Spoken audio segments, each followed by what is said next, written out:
বান্ধৱীসকল, আপোনালোকৰ লগত কথা কেইটামান পাতো বুলি আহিলোঁ। কথাখিনি এনেধৰণৰ মানে, বিয়া বাৰুৰ ক্ষেত্ৰত আগৰ দিনৰ বিয়া আৰু এতিয়া দিনৰ বিয়াৰ কিছুমান পাৰ্থক্য দেখা পাইছোঁ।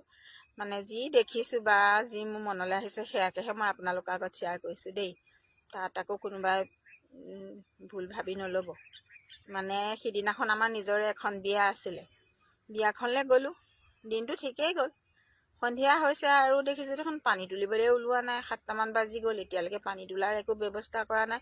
মই এগৰাকীক সুধিলোঁ, কিয় আজি পানী তুলিবলৈ দেখোন এতিয়ালৈকে ওলোৱা নাই। তেওঁ ক'লে বোলে পানী নুতুলে, কইনা দিনতে নোৱালে। বোলে কিয়? কৈছে কেলৈ এতিয়া 10-15 হাজাৰ টকা দি দিনতে মেকআপ, ইমান ধুনীয়াকৈ মেকআপ কৰাৰ পিছত আকৌ এতিয়া মাহ হালধি সানি নোৱালে দেখোন মেকআপটো গুচি যাব। অঁ, তেনেকুৱা কথা নেকি? সেই বুলি নুনুৱাবনে? বোলে নোৱালে, দিনতে নোৱালে। যিসকল আহিছিল আৰু হাতে হাতে বহি থকাতে কইনা প্ৰেজেণ্ট দিলে, আমিও তেনেকৈয়ে দিলোঁ।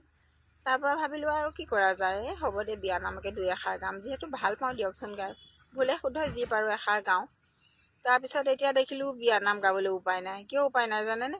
এই যে আজিকালি বিয়াবিলাকত ফাংচন পতা হৈছে, গায়ক কোনোবা এজনক নিমন্ত্ৰণ দিছে, আহিছে, আৰু যিবিলাক আলহী অতিথি আহিছে সেই ফাংচনকে উপভোগ কৰিছে। তেতিয়াহ'লে বিয়ানাম ক'ত গাব বাৰু কওকচোন? বিয়ানাম গাবলৈতো জেগা নাই। সেই তাকে মনলৈ অহাৰ কাৰণে আপোনালোকৰ আগত ক'লোঁ।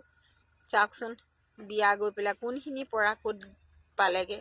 বিয়ানাম গাবলৈও উপায় নাই, কইনাও নুনুৱায়। হয়নে নহয় বাৰু আপোনালোকে ক'ব।